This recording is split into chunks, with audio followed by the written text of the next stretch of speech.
All right, hi, welcome everyone. Thanks for joining us. I'm excited for this webinar tonight with Gary Lawless. My name is Julia McLeod. I'm the Outreach Director for the Harpswell Heritage Land Trust. I wanted to let you know about some other upcoming webinars. In August, we have one about bats' behavior in wind farms. In September, about global climate justice movement. In October about rockweed research, and then more after that. So I hope you can join us for some of those. We have recordings of all our past monthly webinars in the Stories of Change series on our website. Got a lot of great speakers, so I encourage you to check those out as well. So just about the webinar tonight. So we have Gary Lawless with us talking about words and watersheds. And if you have questions throughout the webinar, feel free to type them into the chat. And I will come on and ask Gary some of those questions at the end, but you can type them in whenever you're thinking of them if you'd like. So without further ado, I will pass it over to you, Gary. Thank you. Thank you. I will caution people, you don't have to worry. I'm just not going to just read a lot of poems. It's okay. The idea of stories of change, I wanted to talk about sort of the change in my life as a young Mainer. I grew up in Belfast on Penobscot Bay, and I in the 50s and 60s, and it was a very polluted place in Belfast. The chicken companies had polluted the bay pretty well, so we couldn't swim in the bay. People didn't keep their boats in the bay in Belfast, and it was we were aware pretty early as young kids about the unpleasant effects of unregulated pollution from industries on the sides of watersheds. So growing up, I was really interested in the natural world and liked to be outdoors as much as I could. But then in high school, I also became interested in poetry, and especially poetry which wrote about the natural world and ways of expressing humans' differing experiences of the natural world. So I went through high school in Belfast, and then I went to college at Colby in Waterville, and I discovered through a book called The Dharma Bums by Jack Kerouac, I discovered that there were poets who were reading Native American texts and natural sciences and Buddhist texts, and writing poetry about climbing mountains and walking in the woods and exploring the wilderness of not only the wilderness of your mind, but the wilderness of the exterior wilderness of the natural world. So at the end of my college career at Colby, I wrote to my favorite poet of the time, a man named Gary Snyder, who was writing a lot about the natural world and was sort of riding a crest of the late 60s blossoming of information, of interest in ecological subjects.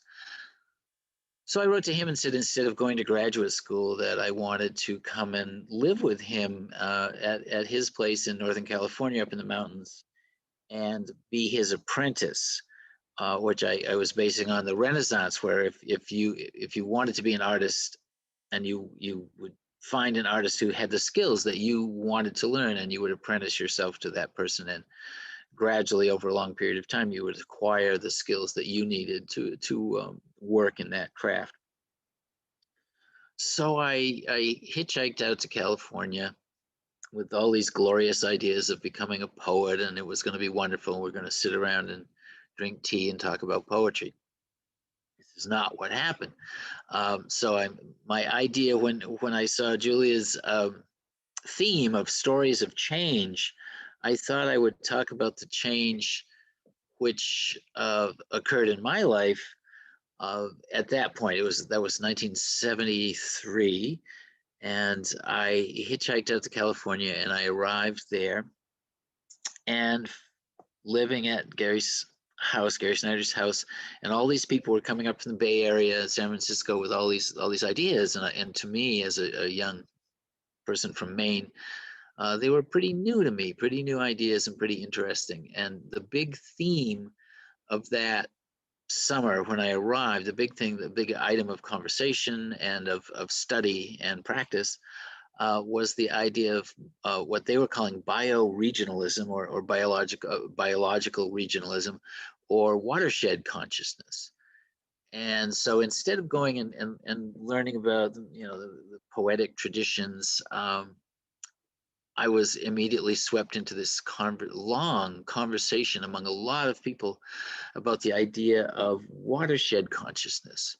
And what essentially what they were looking at was trying to figure out where they lived, where we all live, not in terms of imposed human political boundaries, but in terms of all the other borders and boundaries and ways of looking at the map that didn't necessarily have these straight lines drawn on them by humans. So we were trying to figure out how do you live as a good citizen of a particular place on the planet? How do you live in that particular place doing as little damage as possible to the systems which are already occurring around you? Um, and how do you define what your watershed is? So we were looking at it in a lot of different ways, and we're starting from the microcosmic. Your body is basically a watershed or a bioregion for a lot of little microbes who aren't going to make it outside of your skin. If they get out into the outer world, they're just not going to make it. So your body is basically a watershed. So we were looking from that basically to the Milky Way. Like there's big watersheds and there's small watersheds, and which way of defining where you are would you like to choose, and how what is it that defines a place in those terms? So we were looking at places that were determined by river systems or oceans, places that were determined by mountain ranges, by the varieties of plant life, trees, forests, um, particular plants, particular species of animals, um, particular languages. When you look at a map of early North America, there are many indigenous languages spread across the map. So were you living within Penobscot territory, within a Wabanaki territory, where you're living within a Penobscot language range or Passamaquoddy or Mi'kmaq or that, or is this a place where English speaking people arrived, or is this a place where French speaking people arrived? Like my bookstore, Beth Leonard and I own a bookstore in Brunswick, and Brunswick was for quite a while a Franco-American town, and the French language was a language which you would hear everywhere. That has gradually changed. For a while, it was sort of a bad thing to speak that language. If you were a Native American, it was a really bad thing, according to the English, to speak their language, and you were taken away from your family and from your culture, and so language is also one of those. But language travels, language is migratory. Much is migratory. So we're trying to look at a place and trying to figure out what is it that causes you to belong there. What connections cause you to belong there, or what connections are you messing up when you impose yourself on a particular place? And so looking at, for example, in a watershed, looking at your body of water and then following it upstream and seeing where originally all the sources of that water would be. So in Harpswell, if you're looking at Casco Bay and a larger body, the Gulf of Maine, you're looking at all the various streams that feed into the various rivers that feed into um, Casco Bay or Merry Meeting Bay and down to the sea. Or where I live on Damariscotta Lake, in the Damariscotta Lake watershed, and we look at the various water that feeds into the lake, and then the lake goes out and feeds into the Damariscotta River, and then the river goes out to the sea. Basically, we can extend that connection down to Pemaquid.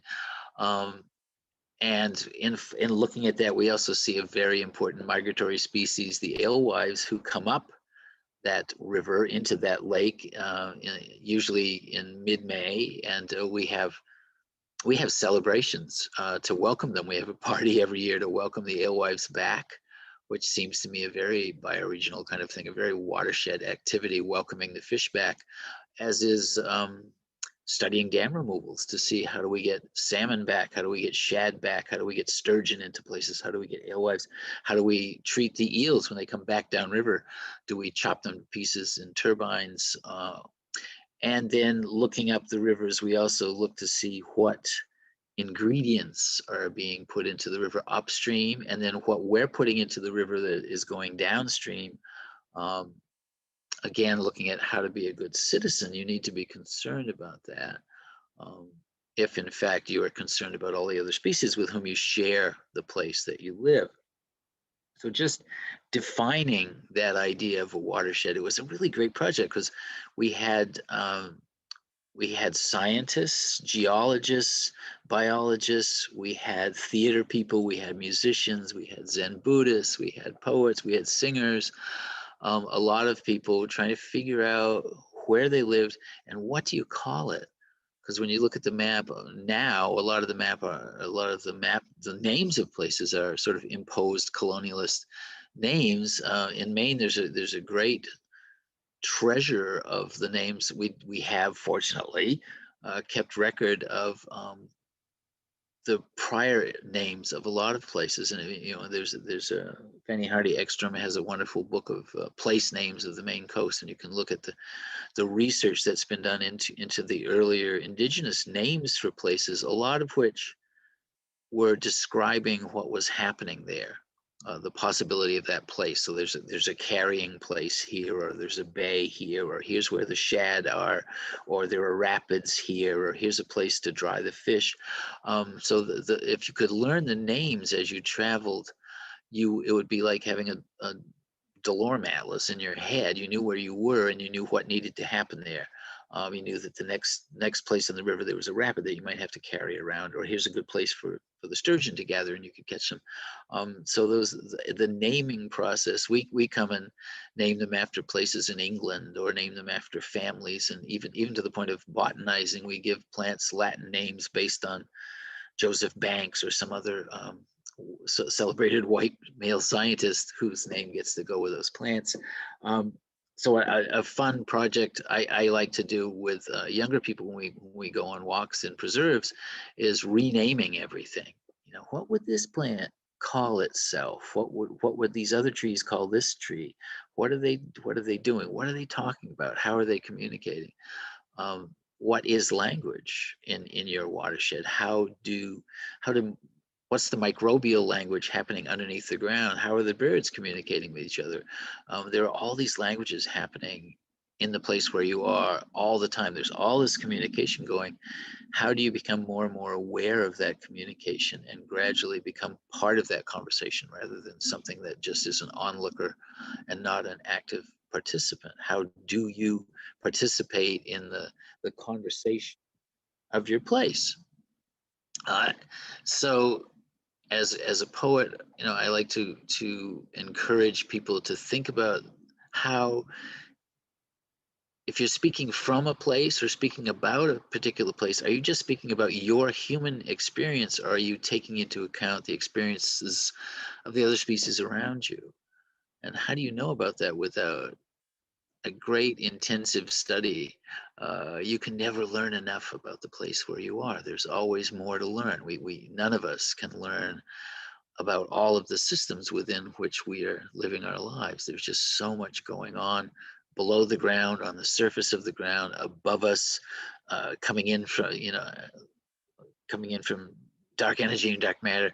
If you're thinking of the Milky Way as your watershed, there's a whole lot going on that isn't even explained yet. But that's true even on the ground level. There's a lot, like microbial thing, the mycorrhizals stuff happening below the ground is just being really looked into, and those conversations are trees actually conversing with each other? Are they supplying needs for each other? Are they helping each other out? Maybe it takes a village of trees.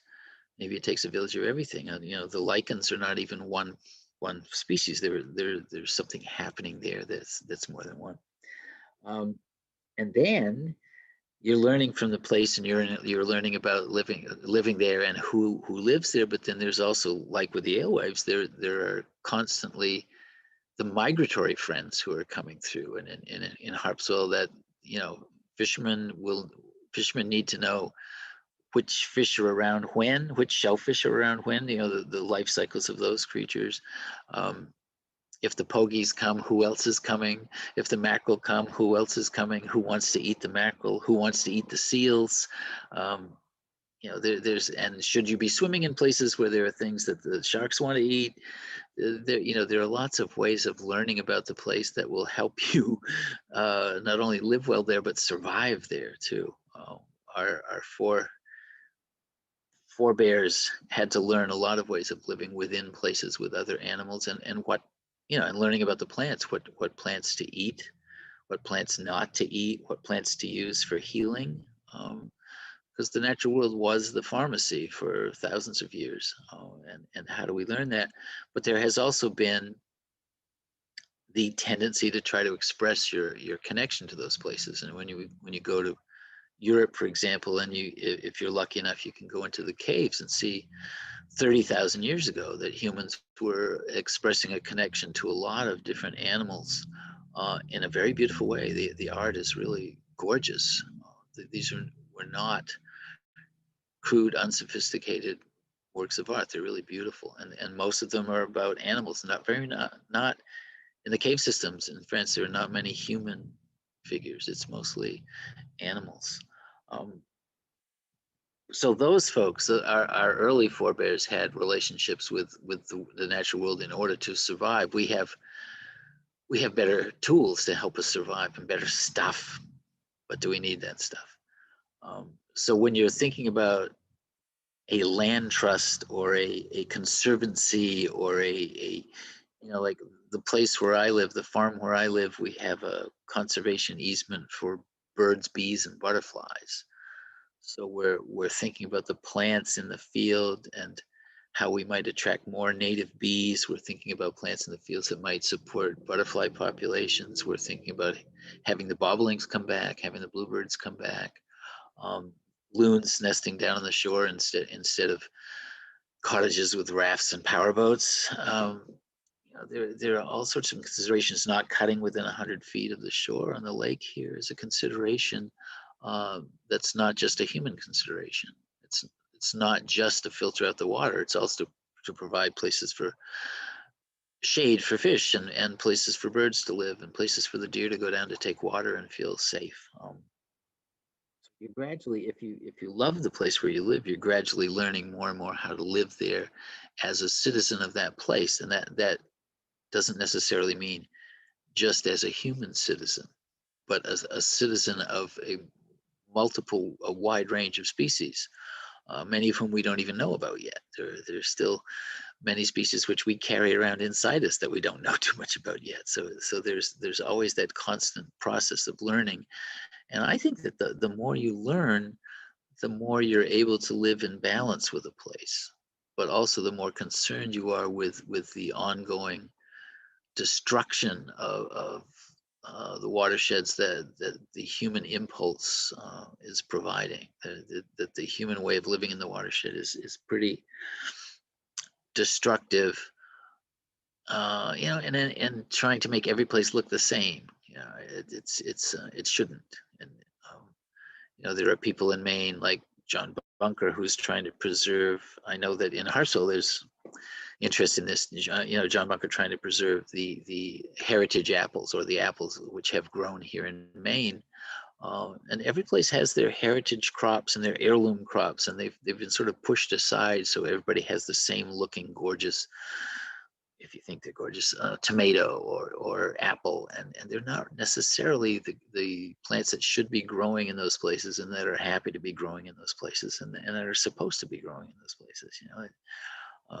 Maybe with climate change someday we'll have olives growing here, but we don't now, and we should be celebrating the idea of eating locally. My mother and my grandmother, they were surprised that this was such a thing, because they said, well, on our road, that's what we had to eat. We had whatever was grown locally. We didn't have as much access to stuff that's brought from other regions, and what is used to transport them, the carbon footprint of the transportation. So as an artist, how do you create art which expresses those connections? And how are you trying to talk about it as a human being? Are you trying to talk about it as a member of a wider uh, community? And what is a community? Is when you're thinking of a land trust in terms of a community, are you thinking of it as a community of humans, or are you including the best interests of a lot of different species around you? And in Harpswell, are you thinking of it as South Harpswell or Center Harpswell or West Harpswell or Orr's Island or Bailey's Island? You know, how do you define your watershed? Are those separate and distinct properties, or are they part of a larger system? Um, and how do you express that connection rather than that division? You know, how does everybody get together to talk about conserving spaces that you need in order for the water to be pure, or to protect the fish populations, or to protect the lobster population, so that people can work within the watershed in a way which is sustainable but local. You know, is that possible at this point? And how do you power that? Where does the power come from for the humans to do that? Um, so there were lots of ways that thinking in terms of a community, that you have to think outside of just the human population. And that's sort of the change that I think about, is the change from 20th and 21st century humans thinking of just ourselves, or 20th and 21st humans thinking of ourselves in relation with all the other species around us. And a lot of inspiration can come from looking at indigenous societies and the way that they lived, and sort of benefited from the community around them, but lacked as much of the destructive element as we have. And looking at their stories, their creation stories, their ways of naming, but then looking at the ways when other people arrived here too. I lived for a summer in Labrador, and we were looking at the way the Basque fishermen lived when they first came over here, and the way that the Norse around 1008 AD, when they came to Lansamado, and how they were they were fearful of the native people, and a lot of survival skills were lost because we didn't listen to, when we were first given some good advice about how to live here, we didn't listen to that. We had that bluster, for that European bluster, and we did away with that, literally. Um, I want to use it as one example also. Trevor Peterson, who's coming to speak next, he's going to talk about bats and wind turbines. I met Trevor's family, Trevor's father and mother, out on Isle Royal in Lake Superior, and Trevor's mother and father were doing Earthwatch programs, and they were running the moose count and the wolf count out on Isle Royal, which is a 45-mile long island in Lake Superior. And I was there as artist in residence for 3 weeks, supposedly, just to write poems and check it out. But they were very interested in the moose population, which at that point in the late 1990s, it had peaked pretty much. It was about 2,200 moose and about 30 wolves on an island that was 45 miles long. And the moose had basically eaten everything, and there were too many moose. The island could not sustain them, and you would walk through areas where the woods looked like there had been a fire up to about 8 feet high, and it was just basically where the moose had eaten everything. And then there were a couple of hard winters, and the moose died way back because the island wasn't sustainable. But also the wolves were not original to the island. They had come out in 1948 when the lake froze over, and they had come out on the ice and discovered this island with all these moose and no other predators. So it was kind of a wolf heaven for a while, but no other wolves joined them. So the insularity of the island caused all this inbreeding, and gradually the moose population fell away, and the moose population got bigger, and the wolf population fell away, and then the moose population was too big, and it died out quite heavily over several winters. So that kind of island population is really different from a larger landmass like North America, um, where there are lots of connections possible by walking and swimming and flying and also there are up and down migrations that like turtles and frogs migrate vertically rather than horizontally. But even I went on a dragonfly walk last year at the Korea Preserve, and we were told that some dragonflies migrate, and they migrate in such large clouds that they can be picked up on radar, which is a wonderful image for me to think about. So I'm just sort of proposing that people try to make a map of where it is that you live and where your water comes from and where the wind comes from and where does the sun come up at different points of the year, and just think about what kind of stone is underneath your feet. Take a geology course, or there are all sorts of ways of exploring where you are that lead you to the hope that it will be saved and preserved somehow, and that the way you see it as beautiful is the way that it would stay as beautiful. That's not necessarily the way it wants to be. It doesn't necessarily have to be a trimmed lawn that looks great to some people. That kind of wild edge is where all the good stuff is happening. But if you find out who was here before, and that includes people who was here before, what languages were here before, what were these places called before, but then try to think about those places also in terms of how would a bird see this place and what would they call it, and what would the deer say about this place, or the bobcat who comes through, how does it feel about this. We know that there are species that do have a kind of spoken language, but there are all sorts of other ways of expression, um, chemical impulses or body movements or things. But then there's also within our own species the artistic expression of the place that you can create music, you can create dance, you can create poetry, you can create art. But then there's also like local foods. Local foods are expressions of different places. You can think about places and think about, oh yeah, that's this kind of food. Or people come to Maine to have lobsters and see lighthouses. I mean, there's a kind of.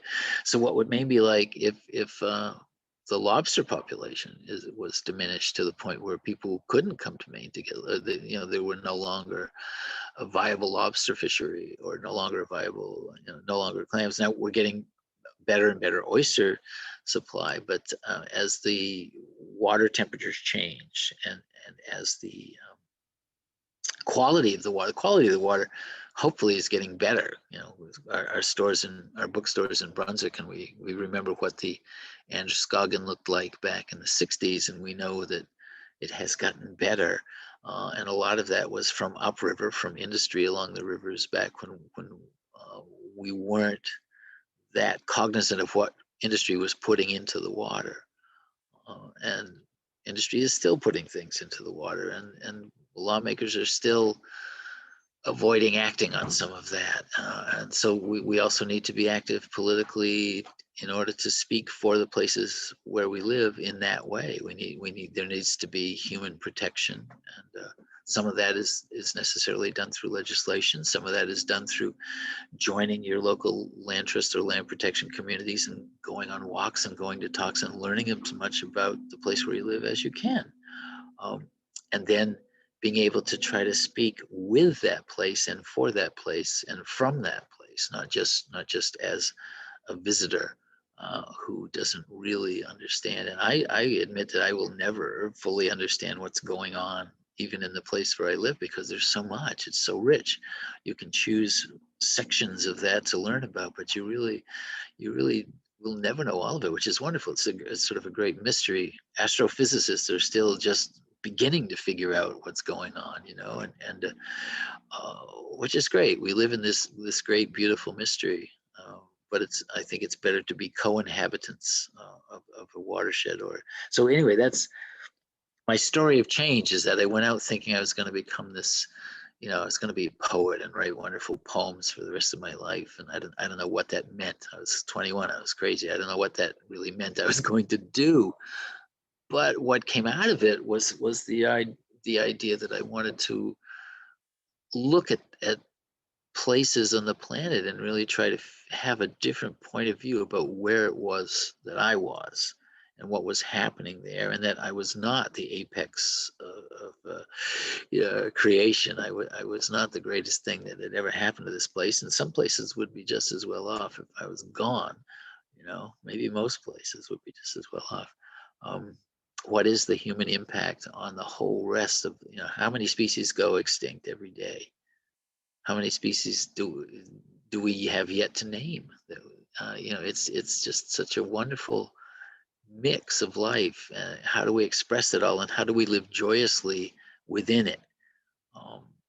So I think that land trusts, conservation organizations, things like that are wonderful places, not only to join the human community of people who share your interests, but to learn more and more about the wider community of creatures and life and natural habitats. It's not just necessarily creatures and life, although, as a poet, I think mountains are sentient. I think rivers are sentient. I think, we just don't know what sentience is.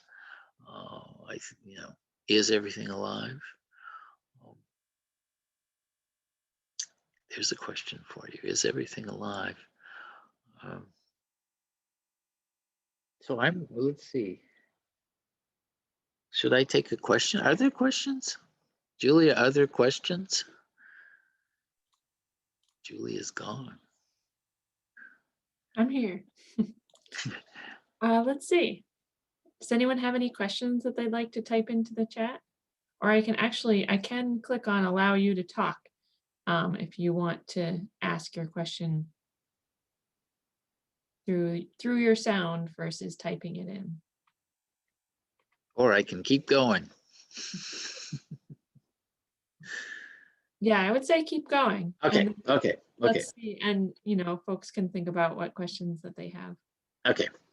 Well, I'd like to do that. So what I'm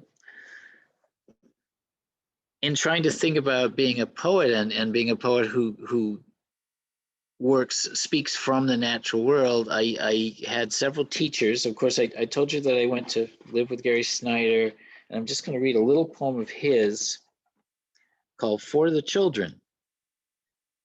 The rising hills, the slopes of statistics lie before us, the steep climb of everything going up, up, as we all go down. In the next century, or the one beyond that, they say, are valleys, pastures. We can meet there in peace, if we can make it. To climb these coming crests, one word to you and your children. Stay together, learn the flowers, go light. So like I said, I like to do naming workshops where we rename the flowers and we rename the plants based on physical observation and an attempt at understanding what's going on with the plant and with the other plants around it, rather than, the plants don't necessarily speak Latin, and they probably don't even care that they have Latin names. That's not what they call each other, I don't think. That's just conjecture, since it's hard to directly know so far, but you can see what plants are doing, and how they're interacting with each other, and it's a fun process of trying to rename things. My other big mentor I met when I was living at Gary Snyder's was a wandering Japanese poet named Nanao Sakaki. So I'm going to read just a poem of his. That's good advice. If you have time to chatter, read books. If you have time to read, walk into mountain, desert, ocean. If you have time to walk, sing songs and dance. If you have time to dance, sit quietly, you happy, lucky idiot. sometimes you just need to sit quietly and let the things that are happening around you inform you of where you are and what's going on around you. And you gradually realize more and more and more is going on around you that you haven't picked up on, that you haven't noticed necessarily before. So there's always constantly things happening around you in the natural world that aren't necessarily trying to communicate with you. You know, the birds aren't there to talk to you. The animals aren't necessarily there to talk to you. The trees aren't there to talk to you. There is communication possible. And the longer you hang out with those creatures, the more you, I think, you come to believe that there is communication possible. I'll read one more poem. I'll read. My grandfather was connected. He grew up in Prospect and Frankfort, up on the Penobscot River, and where there are the main occupation up there was granite quarries. And we've gone up. We visited my grandfather's quarry. I'm pretty interested in stones these days, so I'm just going to read a little poem from my grandfather's quarries. My grandfather, Lester Dow, came from Prospect, Maine. Prospect and its neighboring town, Frankfort, were granite towns, with quarries on Mount Waldo and Mosquito Mountain. Lester had a store in Prospect serving the local farmers and quarrymen. My grandfather, Lester, walked down to his store at the crossroads of town, now buried with Hannah, his wife, across the road, low on the hillside, there also my mother's first school. My uncle walked down to the marsh and Bucksport beyond to the mill, making paper. The mill now closed down. From Prospect, the land falls down to the river, Penobscot to Bucksport, beyond, and the whole world somewhere below us now. We have been to those quarries, touched the stone. In granite time, stone time, things move slowly. My grandfather has just left. I can almost hear his voice. I hear the granite singing, and it is alive. I want to tell you that granite is a migratory species. Think plate tectonics, continental drift, glacial erratics. And you can read the flow lines from when granite was liquid and moving quickly. I want to tell you that lichen is a language of granite, that granite speaks with water and air and light. We might never know what stories it holds deep within the rock. I can almost hear his voice. That's another thing about when you're thinking about where you are, thinking in terms of time. If you're thinking how long that granite has been there and how long the lichen has been developing on the surface of the granite, that it's very different from human time. There's a whole other kind of time, and you know, human time may be a human construct anyway, because there could be superluminal particles coming through there that are going faster than the speed of light. You know, so time, you know, is kind of a way that we humans measure things, but it's not necessarily the way anything else measures things. Julia, you looks like there's a question. There's two actually. Wow. So one says, how can we help folks learn that they are part of nature instead of apart from it? I would say get them out into it. Do what you guys are doing. Have walks, have talks, make it fun. Make it not just a kind of stuffy classroom situation, but go out and explore. I think humans like to explore. You know, humans like to be out in the world and exploring and not being taught in a specific Western educational way. You know, how do you teach your kids? You don't just sit them down and tell them stuff. You show them stuff and you take them out and do stuff together. And I think that's really a wonderful function of any kind of land trust or community organization like that, is to get out and have. I mean, I'm leading a walk for the Cathans River group in a couple of weeks, and we're going to talk about poetry and go for a walk. And I'm just going to ask people how they would express at different moments, like express what you're hearing. What are you smelling? What are you seeing? What are you sensing? You know, we tried to make a audio map of the preserve, and just where do you stop hearing traffic? Where do you start hearing the river? things like which birds do you hear at which times of the year? Do you hear crickets? Do you hear tree frogs? Or do a smell map, which is a pretty interesting actually walk, because you don't usually, your brain isn't always telling you everything you want that's coming in. So let's take a walk, and which parts of the preserve, where can you smell mud? Where do you smell pine? Where do you, it's kind of a fun, put all your senses to work, because we have them. We have all these abilities to explore the natural world. We don't necessarily use it. But yeah, get out and do it. Get out and go. Yeah, that's what I'm in the midst of right now with our nature camp, is Yeah. getting out there, being a part of nature. There's another person who writes, since Gary spent time in California with Gary Snyder, how does he feel about the natural changes in nature there? Fire, drought, landslides, etc.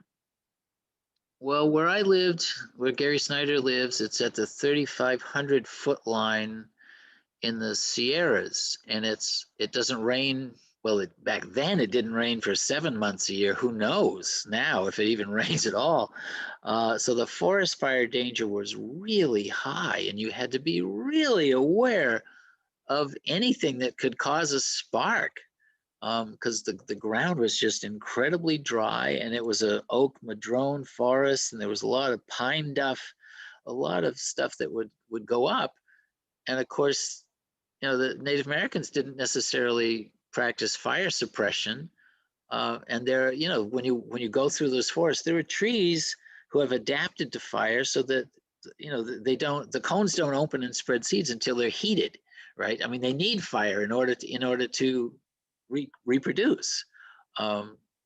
So that's, I think we have we build in places we shouldn't build. We build ridiculous places that should burn down, I think, but that's a bad thing to say, I suppose. But well, we build in places where we shouldn't build. We build in floodplains, and then we want the feds to pay us money for our, the water rose. Well, the water was going to rise.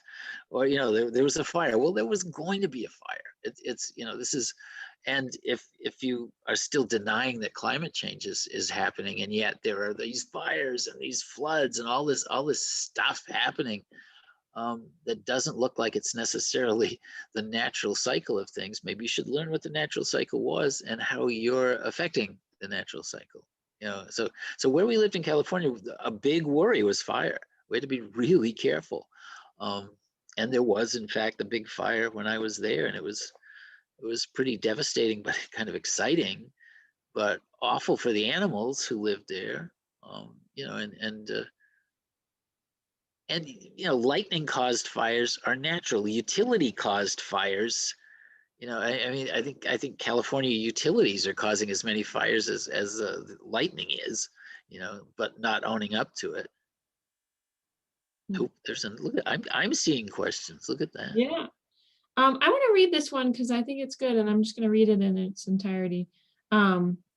It says, yes, we should each know our watersheds. I like to say I was born in the Saco, grew up in the Androscoggin, went to school in the Penobscot, lived in the Kennebec, and now live in the Mirror Brook watershed.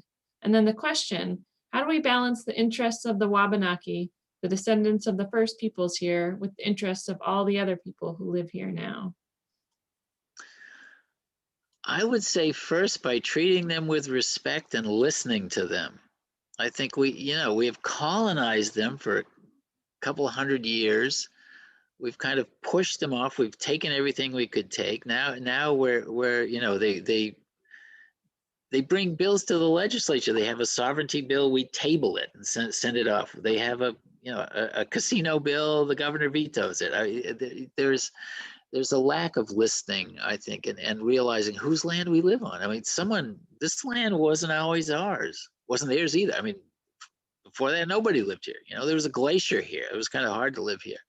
But we took it, and then we took their culture. We took children away and put them in schools and made them learn English and made them become white people and tell them. I mean, we told kids that their parents didn't want them, their tribes didn't want them.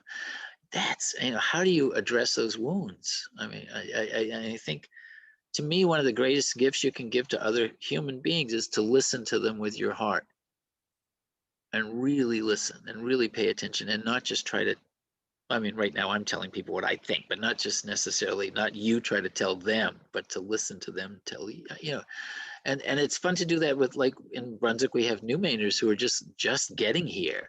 And they've lived in a place where it's never snowed, and the foods were different, and the music was different, and the language was different, and the religion was different, the whole culture, it was all different, you know. And here's an opportunity to learn from them about what this place looks like to them, instead of all the ways we've been told it looks like. So what, you know, so I love that part of the process as well. Like, what, learning how this place looked to the indigenous people who were here before us. You know, what did they see when they looked around, and how did they respond to that? And one of those things, one of those cool projects is naming. I think there's a photographer, Jim McCarthy from Brunswick right now, who is photographing places that go with particular indigenous place names from the Fanny Hardy Ekstrom book, and looking at what Sebascodegan meant, what Maricanig meant, and what happened there, and taking pictures to kind of document what still happens there, which is a lovely way of learning where you are. Yeah, great. Thank you. Another person is interested in having you describe the watershed you lived in Labrador.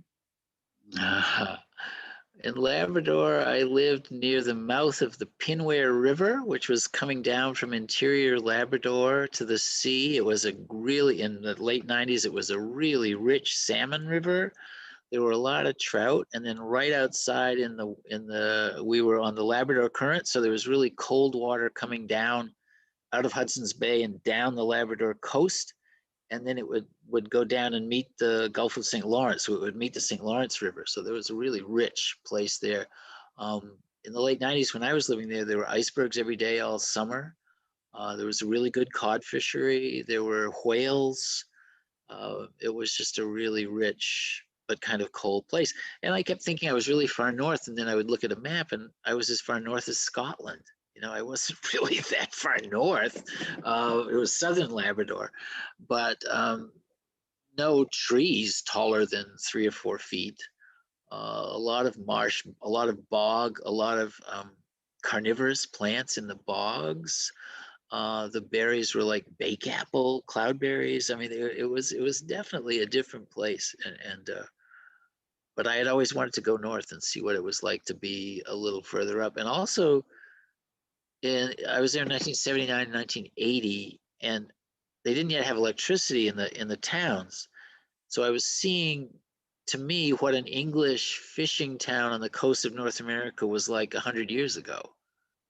Because people, you know, people were going to each other's houses at night and singing and playing music, and people were putting up their fish with salt or drying things. They were eating seal. It was, and nobody locked their door. Uh, so you know, what was that community like then? And they were really dependent on fish. They couldn't raise vegetables. It was too cold to raise vegetables. There was no good soil for that. So they were really dependent on fish and seals. And of course, I show up and I'm this long-haired American in 1979, 1980. The only long-haired Americans they saw were Greenpeace activists coming to try to stop the seal hunt. So people would be, you know, they'd be friendly but wary, and then they would invite me to supper, and they'd say, "Ah, we're having seal tonight," and that would be the moment where my fate would be cast. So I'd say fine, and then it'll be okay. You know, it'd be all right. They figured he must not be one of those Greenpeace people. You know, That's who, interesting. yeah. Well, there's an environmental movement that sort of lacked understanding of local culture. Had sort of the right idea, but not quite the right way of going about it. Because most of those guys weren't killing little baby seals; they were killing like 1 or 2 big seals a year. Like here, we were killing a deer. You know, I mean, it was a similar practice, and they would eat everything and use the skins for clothes. And you know, it was not just clubbing little baby white seals, which is pretty monstrous. But yeah. Right. Well, does anyone else have any questions or anything they'd like to talk about tonight? It's a quiet bunch out there. Yeah, well, that's what you get doing it over Zoom. Quiet. Very quiet. Um, Do you want to read us another poem? Sure. I always want to do that, you know. Right. I do love them. This is, since Trevor's coming, when I got out onto the island at Isle Royal, I was kind of looking around and the plants were different, and I wasn't used to being in a place where there were wolves. And then they told me that there were all these migratory birds that flew through there, and all these like cranes, all these wonderful birds that came through there, and as a way of getting down from the north and then down through North America. This was a big island in the middle of the lake, so they would settle there for a little bit. So here's a little Isle Royal, a place where the wolves are wanted, where human beings bring our awkward blessings to moosebone, wolf scat, loon song, where we allow ourselves to blossom among marsh marigold, rock harlequin, calypso orchid, Labrador tea, where we peel back layers of fog, of moss, of rock itself. Inside there is sunlight. Inside there is wolf song, the light step of the moose, the berries waiting to ripen where the light never touches, yet all this light at the heart of things. So I've been reading these astrophysics books lately, and they were talking about the time after the Big Bang when there was no light and no stars, and thinking about a really dark universe. There was a long time when there was no light, and sometimes that big light up in the sky is going to engulf us, and there'll be no Earth anymore. It's going to engulf everything out to Jupiter at some point and burn us all up. You know, so the light will change. The light will change, and the light we're seeing in the sky, you know, is coming from millions of years ago. A lot of the news that we see in those stars every night happened a really long time ago. So our time as humans in this beautiful place is pretty short, pretty short. And then there are critters whose lifetimes are way shorter than ours. You know, so what is time, and what is a citizenship to a place? You know, the granite has been around for a long time, but some of it used to think it was Europe. You know, and then now it's over here. So you know, it's migratory as well. The granite has moved. Everything on the planet is moving, you know, and not just in time. So that currently is interesting me. But you know, I'm feeling very, very connected, but that I shouldn't feel like humans will be here forever. We won't be here forever. Look at all the species who are already gone. You know, their time is over. Glaciers may be gone. You know, I mean, there are things. Water won't be gone, but glaciers may be gone. And yet we give glaciers names, like they have personalities. We give mountains names. We give rivers names. You know, do they know their names? What would they call themselves? You know, what does this river that's flowing through a mountain say to the mountain? And then it hits Casco Bay. And I think, you know, all of us around here are citizens of Casco Bay too. So we should be pretty concerned about what's going into the bay. Yeah, I love the idea of renaming things. Imagining. Well, every culture does that. Every language group, every culture does that. We rename things, you know. It's just, what do they call themselves? Mm-hmm. Right. I mean, even indigenous peoples, we have names for them. We don't ask them what they call themselves because we don't know how to spell it or pronounce it. So we just give them a different name. Or immigrants, when they arrive here, you know, when people are migrating from Europe and they have an Eastern European name with a lot of consonants, they get to Ellis Island, they're given a new name that's easier for us to pronounce in the European world. You know, it's a constant process, and renaming might signify your greater understanding of something or your lack of understanding of something. You know, I mean, so it's an interesting process in that way. It's revealing, I think. Yeah.